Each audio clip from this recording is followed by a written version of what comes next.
Hello दोस्तों, स्वागत है आपका हमारे पॉडकास्ट शो में, जहां पे हम सुनते हैं एक से एक रोचक हॉरर कहानियां जो कि सच्ची घटनाओं पे आधारित होती हैं। यूं तो हम सभी जानते हैं, अगर दिन है रात है, अगर भगवान है तो कहीं ना कहीं शैतान भी होता है। तो आज जो ये कहानी है हमारी कुछ ऐसी ही है जिसको आपको सुनकर विश्वास नहीं होगा, लेकिन ये सत्य है और यही सही है। तो कहानी हम शुरू करते हैं अपनी। अगर आपको बेस्ट एक्सपीरियंस चाहिए तो अपना हेडफोन लगा के सुनिए, इससे आपको और ज़्यादा मज़ा आएगा कहानी सुनने में। तो फिलहाल अपनी कहानी को स्टार्ट करते हैं। तो ये कहानी है 1960 के दशक की, जब हमारे यहाँ समाज में छुआछूत, अंधविश्वास जैसी कई चीज़ें व्याप्त थीं और इनको मानने वालों की संख्या भी बहुत अधिक थी। साथ ही समाज में देखा जाता था कि जादू टोना जैसी चीज़ें भी व्यापक रूप से होती थी। तो यह घटना है दक्षिण भारत के एक छोटे से गांव जिसका नाम था एर्नाकुलम। उस समय उस गांव में बड़े बड़े जमींदारों का बोलबाला होता था। उनके यहाँ काम करने वाले अलग अलग वर्ग के नौकर होते थे। इन नौकरों में पुरुष व महिलाएं दोनों शामिल होते थे। ये नौकर अपने मालिक के ऊपर पूर्णतः निर्भर होते हैं और उनकी आज्ञा का ही पालन करते हैं, चाहे परिस्थितियां कुछ भी हो। इन जमींदारों में से एक जमींदार होता है जिसका नाम विट्ठल शंकर होता है। विट्ठल शंकर चरित्र से बहुत ही ओछा व्यक्ति होता है। वह अपने घर में आने वाली महिला नौकरानियों को बुरी निगाह से देखता है। उस जमींदार के घर में एक चिन्नम्मा नाम की नौकरानी भी काम किया करती थी। चिन्नम्मा की अभी शादी नहीं हुई थी। उसके परिवार में उसके सिर्फ माता पिता ही थे। साथ ही चिन्नम्मा का परिवार बहुत ही गरीब होता है, इसलिए उसके माता पिता भी मजदूरी करते हैं तथा चिन्नम्मा भी अपने परिवार का साथ देने के लिए एक नौकरानी का काम करती है। चिन्नम्मा बहुत ही होशियार लड़की थी, साथ ही वह बहुत ही खूबसूरत भी थी और स्वभाव से बहुत ही चंचल थी। उसका अपने आसपास के काम करने वाले लोगों के साथ बहुत ही बनता था। वह एक मिलनसार प्रकृति की लड़की थी। विट्ठल की नज़र चिन्नम्मा पर बहुत दिनों से थी और वह मौके की तलाश में था।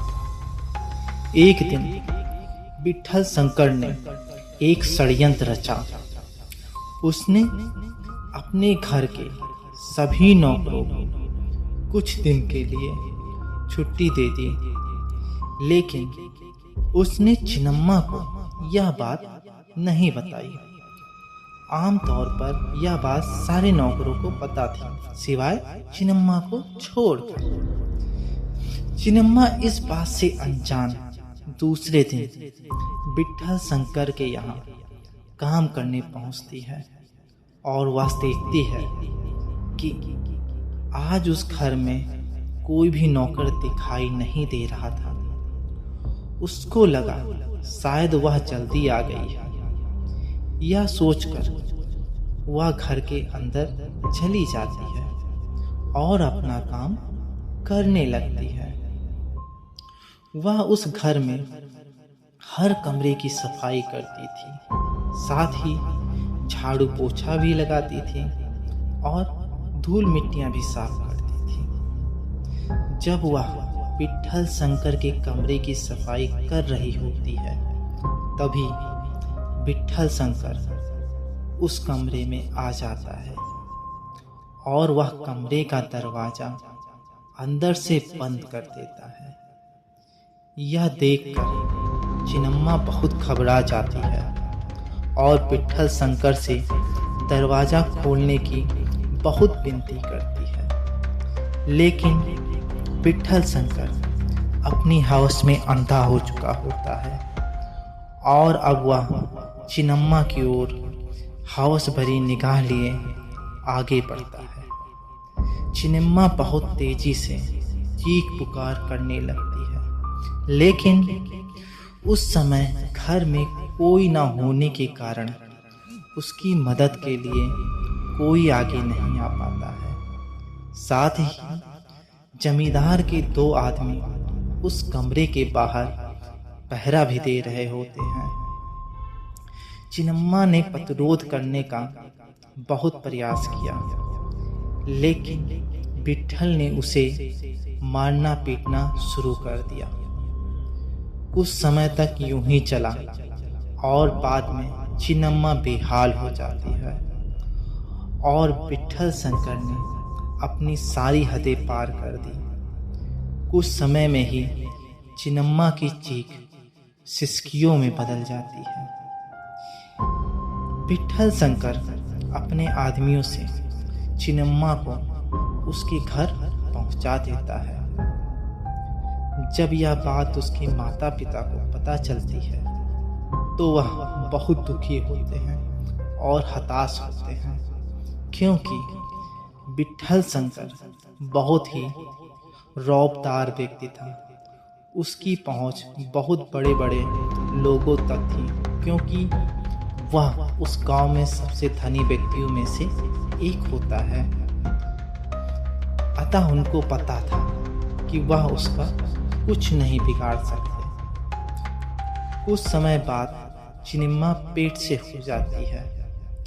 अब वह घर से बाहर नहीं निकलती है, क्योंकि उसे पता था और वह यह संवाद को समझ चुकी थी कि जब इस बात का समाज को पता चलेगा तो लोग उसके बारे में तरह तरह की बातें बताएंगे और उससे तरह तरह के ताने सुनाए जाएंगे।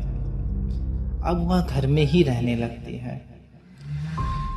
दिन महीने यूं बीतते गए और 6-7 महीने ऐसे ही गुजर जाते, लेकिन यह बात विट्ठल शंकर को पता चल जाती है कि चिन्नम्मा पेट से है और वह अब ठान लेता है कि वह इस बच्चे को इस दुनिया में नहीं आने देगा। एक रात विट्ठल अपने आदमियों को चिन्नम्मा के घर भेजकर चिन्नम्मा को वहां से उठवा लेता है। साथ ही उसने चिन्नम्मा के माता पिता को भी गायब करवा देता है। विट्ठल के आदमी चिन्नम्मा को लेकर एक घने जंगल में जाते हैं और वहीं उसकी गला दबाकर बहुत ही बेरहमी से उसकी हत्या कर देते हैं। हत्यारे चिन्नम्मा की लाश उसी जंगल में छोड़कर चले आते हैं, क्योंकि उनको पता होता है इस जंगल में इतने सारे जानवर हैं कि वह चिन्नम्मा की लाश को खा जाएंगे और किसी को पता भी नहीं चलेगा। अगर लाश मिली भी तो भी सबको यही लगेगा कि जंगली जानवरों ने चिन्नम्मा को मार डाला। कुछ समय बाद उस जंगल में एक चरवाहा अपनी भेड़ बकरियों को चरवाने के लिए उस जंगल में जाता है। जंगल में कुछ अंदर जाने पर वह देखता है कि चिन्नम्मा की लाश पड़ी होती है। वह घबराकर तेजी से गांव की ओर भागता है और गांव वालों को बुला लाता है। गांव वाले चिन्नम्मा की लाश को देखकर दंग रह जाते हैं, क्योंकि चिन्नम्मा का शरीर छत बिछत हो जाता है। उसके हाथ पैर उसके शरीर से अलग हुए होते हैं। लेकिन सबसे रहस्यमयी बात तो यह होती है कि चिन्नम्मा के पेट की सारी अथड़ियाँ बाहर होती हैं, जिसको देखकर लगता है कि उसके पेट से किसी ने कुछ निकाल लिया हो।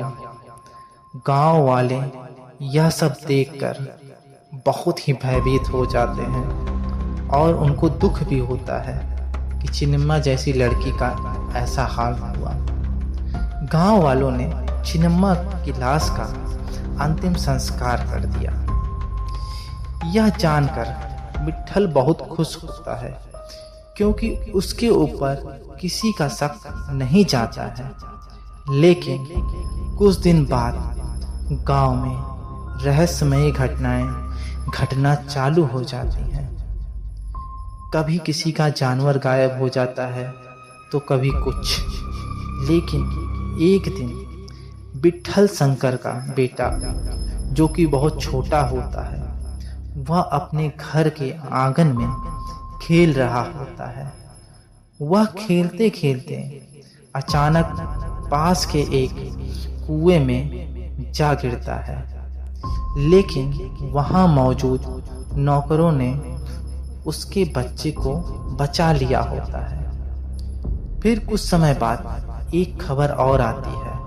वह खबर यह होती है कि विट्ठल स्वामी ने जिन दो नौकरों से चिन्नम्मा की हत्या करवाई होती है, उनकी रहस्यमयी तरीके से मृत्यु हो जाती है।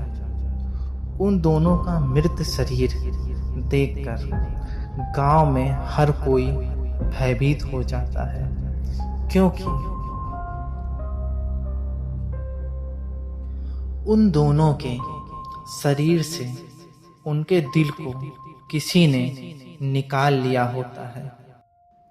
साथ ही उनकी आंखों को भी मानो किसी ने नोच लिया होता है। देखकर लगता है वह दोनों बहुत ही तड़पड़ाए होंगे, तब जाके उनकी मृत्यु हुई होगी। यह देखकर विट्ठल बहुत ही भयभीत हो जाता है, लेकिन वह समझ नहीं पाता है यह क्या हो रहा है। एक दिन वह अपने कमरे में सो रहा होता है, तभी वह कुछ महसूस करता है। वह महसूस करता है कि उसके पलंग के नीचे किसी छोटे बच्चे के रोने की आवाज आ रही है और साथ ही किसी महिला के सिसकने की भी आवाज आ रही होती है। विट्ठल शंकर डरते डरते अपनी पलंग के नीचे देखता है, लेकिन पलंग के नीचे कोई नहीं होता है। कुछ ही समय में उसके घर की खिड़कियां बहुत तेजी से खड़कने लगती हैं। उसका पलंग बहुत तेजी से हिलने लगता है और कुछ ही देर में देखते ही देखते उसका पलंग हवा में होता है और गोल गोल चक्कर काटने लगता है। बहुत तेजी से वह चिल्लाने लगता है। उसकी आवाज सुनकर घर के नौकर उसके कमरे की ओर तेजी से बढ़ते हैं। जब तक वह उसके घर कमरे में पहुंचते, तब तक उसके कमरे की सारी हरकतें बंद हो जाती हैं। लेकिन विट्ठल के माथे से पसीना ऐसे चूने लगता है मानो वह पानी से नहा कर आया हो। कुछ समय ऐसे फिर बीत जाते हैं। एक रात विट्ठल शंकर अपने कमरे में सोने के लिए जाता है। कुछ समय में उसकी आंखें किसी आवाज से खुल जाती है और वह अपने आप को एक जंगल में पाता है, जिस जंगल में उसने चिन्नम्मा को मरवाया होता है।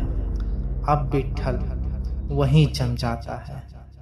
वह चिल्लाना चाहता है, लेकिन उसकी आवाज उसकी जुबान से बाहर नहीं निकलती है। वह भागना चाहता है, लेकिन वह भाग नहीं पाता, क्योंकि उसके कदम आगे बढ़ ही नहीं रहे होते हैं। मानो किसी ने उसके कदम को वहीं पर जकड़ लिया होता है। वह देखता है अपने सामने अंधेरे के बीच से एक अजीब सा छोटा सा लड़का जो उसकी ओर धीरे धीरे बढ़ रहा होता है। उस बच्चे के सिर पर दो छोटी छोटी सींगें निकली होती हैं। उसके दांत बहुत ही नुकीले होते हैं और उसके पंजे के नाखून बहुत ही बड़े बड़े और भयानक होते हैं। विट्ठल शंकर ने अपने पूरे जीवन में इस तरह का कुछ भी नहीं देखा होता है। ना ही वह इंसान का बच्चा लग रहा होता है और ना ही वह किसी जानवर का। दरअसल जब चिनिम्मा की लाश उस जंगल में पड़ी होती है तभी वहां एक अघोरी तांत्रिक पहुंच जाता है। वह चिनिम्मा की लाश को देखता है तो वह देखता है कि उसके पेट में एक बच्चा भी है जो अभी जीवित है, लेकिन वह पूर्ण रूप से विकसित भी नहीं होता है। उस अघोरी तांत्रिक ने उसके बच्चे को चिनिम्मा के पेट से निकालकर अपनी काली विद्या द्वारा उसे एक जातक के रूप में बदल देता है और उस जातक में बहुत सारी शक्तियां भी डाल देता है। अब वह एक भयानक दैत्य का रूप धारण कर लेता है। वह जातक किसी भी व्यक्ति का रूप उस व्यक्ति को छूकर ले सकता था, साथ ही किसी भी व्यक्ति को कुछ ही सेकंडों में मार सकता था। अब जातक विट्ठल शंकर के पास पहुंच जाता है। विट्ठल शंकर बहुत ही भयभीत हुआ रहता है। जातक उसको देखकर बहुत ही डरावनी सी हंसी निकालता है और साथ ही इतनी तेजी से चीखता है जो चीख पूरे जंगल में गूंज जाती है।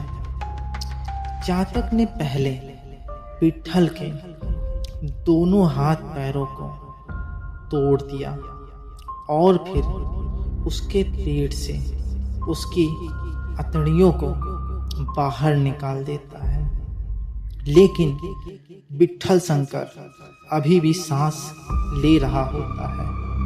वह दर्द के मारे बहुत चीख रहा होता है और यह सब होते हुए भी वह देख और महसूस कर रहा होता है। कुछ ही देर बाद जातक ने विट्ठल शंकर के गर्दन को मरोड़ दिया और विट्ठल शंकर की वहीं मृत्यु हो जाती है। आज भी उस गांव में उस जातक की कहानी बहुत ही प्रसिद्ध है। साथ ही लोगों का मानना है वह जातक आम लोगों का रूप धारण कर अभी भी गांव में आता जाता है और अपनी भूख मिटाने के लिए वह गांव के पशुओं को उठा ले जाता है और कभी कभी तो उनका रक्त पीकर उन पशुओं की लाश को गांव के बाहर वाले जंगल में फेंक देता है। साथ ही विट्ठल स्वामी के परिवार में आज भी बहुत सारी ऐसी घटनाएं घटती हैं जिसका संबंध उस जातक से लगाया जा रहा है। साथ ही उस जातक ने विट्ठल स्वामी के वंश को भी अब आगे नहीं बढ़ने दे रहा है। तो यह थी एक भ्रूण की कहानी जो किस प्रकार एक जातक में बदल जाता है और अपना बदला लेता है। तो ये कहानी ऐसे ख़त्म होती है। अगर आपको मेरी कहानी पसंद आए तो कृपया वीडियो को लाइक करें और हो सके तो वीडियो को शेयर करें और अपने कमेंट में कुछ बताएं कि हाँ हमारी कहानी आपको कैसी लगती है और इसमें क्या इम्प्रूवमेंट हो सकता है जिससे आपको और भी मज़ा आए कहानी सुनने में। फिलहाल मिलते हैं किसी नेक्स्ट वीडियो में किसी नई सच्ची घटना के साथ। तब तक के लिए हमारे वीडियो को सुनते रहें। तब तक के लिए बाय बाय।